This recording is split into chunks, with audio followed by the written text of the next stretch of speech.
Hi! So like I said, I'm going to make a question and answer video for you guys, and this is me doing it, obviously. I'm currently on top of a roof at the hostel that I'm staying at, and you can see these I think you can see these lovely buildings behind me. And yeah, I'm going to have my friend Illy ask me the questions, and then I will answer them as she asks them, and I hope you enjoy. Alright, so question number 1. Hope to see you soon. Well, I hope to see you soon too. I hope to make my way around to Vietnam again at some point in my life. Who is that one from? I don't remember. I can't say her name, I'm sorry, but I hope to see you soon too. Okay, number 2. Who is one of the most memorable people you have met on the race? Well, okay, so probably the most memorable person I met on the race was my host in Cambodia. His name is Vandy Boothith. I think that's how you say his name. And just like spending the month with him, just was able to see his heart for the kids and his love for the kids, and just the way he runs his orphanage and everything. Like, I'll never forget him, and I'll never forget his ministry. Like, that was probably the most memorable person I've met and most memorable month of my entire race so far. I mean, I still have like 5 months left, but so yeah, he's probably the most memorable person, and he just like talked to me about believing in God and just like blessings and different things like that, and I just love the way he loves on his kids. You can tell that he has a lot of love for people in his life. So yeah, there you go, Raina. There's the most memorable person. Have you ever wanted to adopt some of the kids you've met so far?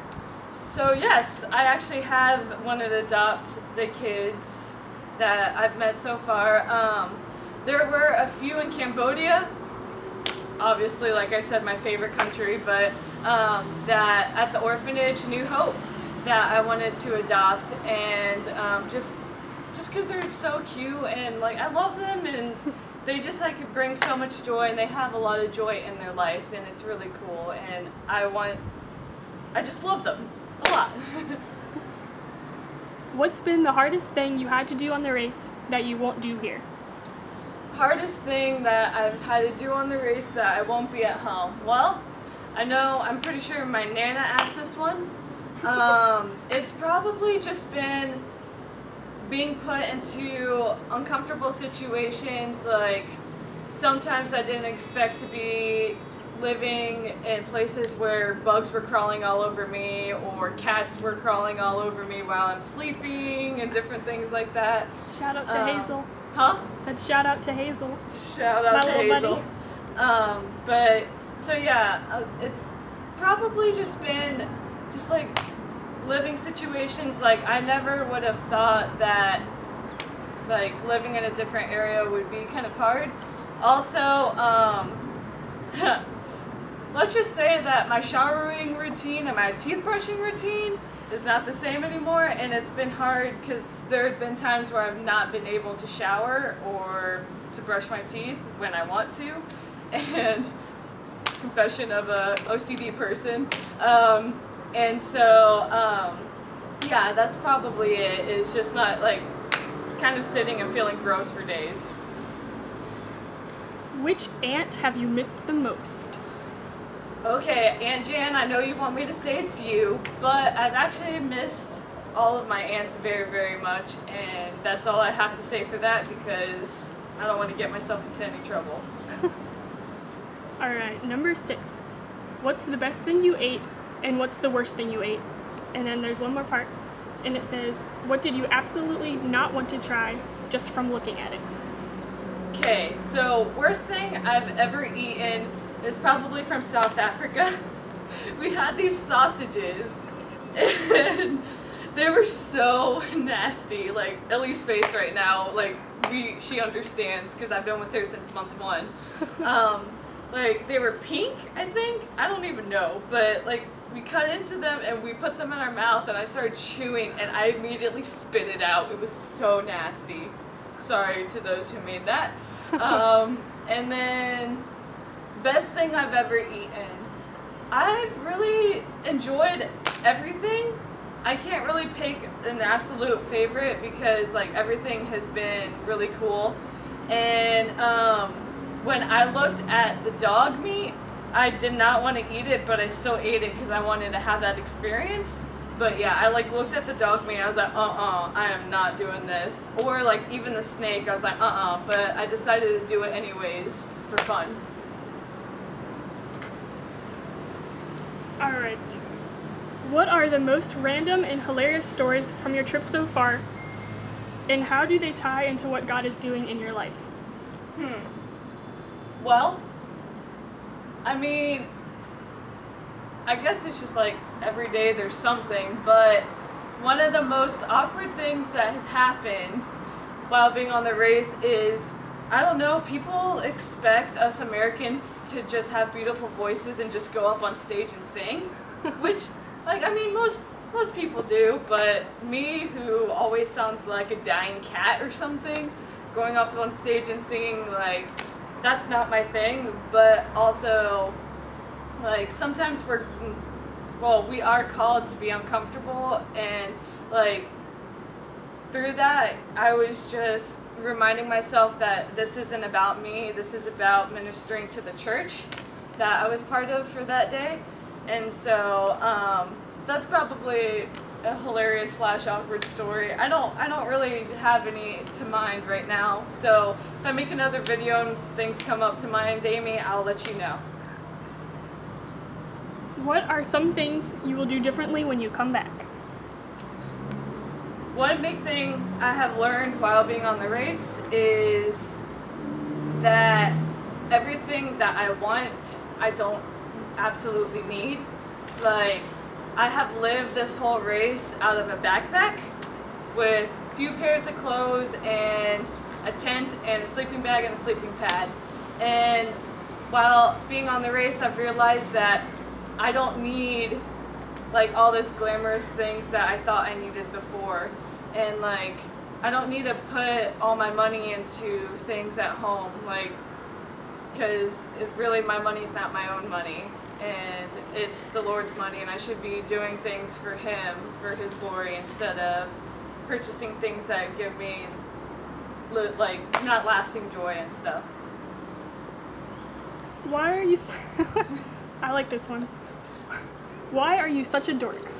Well, this was from my sister Christiana, and I don't know, God created me this way. I mean, people love it, so I don't know. What is the meaning of life? Also my sister Christiana, and I'm not exactly sure what the meaning of life is or what you want me to answer the meaning of life is, but the meaning of life to me is to love on the broken and to just show others God's love and share the gospel to as many people as I can. Boom! Roasted. Alright, this next one is pretty deep as well. How turned up could a turnip turn up if a turnip could turn up? Pretty turn up. Number 12. How is your health? Are you healthy?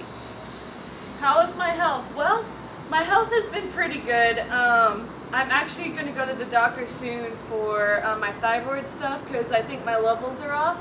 But while being on the race, I have lost 17 pounds. Woo-hoo! That's like a big blessing, I guess. And other than that, like, I get tired, but it's a good tired. It's not like unhealthy tired, so yeah. What have been your favorite things about being on the same team as me, Illy, for 7 whole months? 7 whole months. You know, honestly, Illy, which you're behind the camera, so this is kind of weird. But I have my most favorite things, right? You can just say whatever you want. My most favorite thing I think about being on the same team as you is just kind of when we started talking with each other and started becoming friends. Like, it was this instant bond, and like, I've remembered many times you have sat with me when I've either been sad or hurting and like just in a spot of like brokenness, and you've been right there with me. I remember one time, and I might embarrass you for this, but I was sitting there and I was crying over a friend who had passed away that I knew, and you were sitting there crying with me, and that's something that you don't get in a lot of friendships, and like I really love that about you a lot. So yeah, that's one of your questions. Thanks. Good thing you can't see me behind the camera. Alright, number 14. What are you going to do without me after the race? Honestly, Ellie, I don't know what I'm going to do without you on the race. Hopefully keep in contact. Hopefully, I mean, that is if you'll talk to me. You didn't ever talk to me before the race, so we'll see. Well, we're Facebook friends now, so we've got that going for us. Alright, and last, what's the toughest thing you've experienced so far while being on the race? Toughest thing is probably all the spiritual warfare I've gone through. And like, I'm not saying this as like poor me or anything, because God has shown me a lot through it, and it's just the way I'm spiritually attacked is either things happening at home or through my dreams that I have, because I have extremely vivid dreams. And so yeah, it's probably been that, but I've also learned how to lean on Christ and kind of lean on Him first instead of leaning on people first. And just like, I don't know, through that I've started finding like the joy in Him, and just like started falling so in love with Him, and like realizing a lot about Him. So yeah, that's it. And so yeah, thanks for watching, and sorry this video might be a little bit ratchet, but who cares, because I'm gonna just be me. And yeah, and I hope that you guys have a good day, and I will see y'all around. Bye bye, Felicias.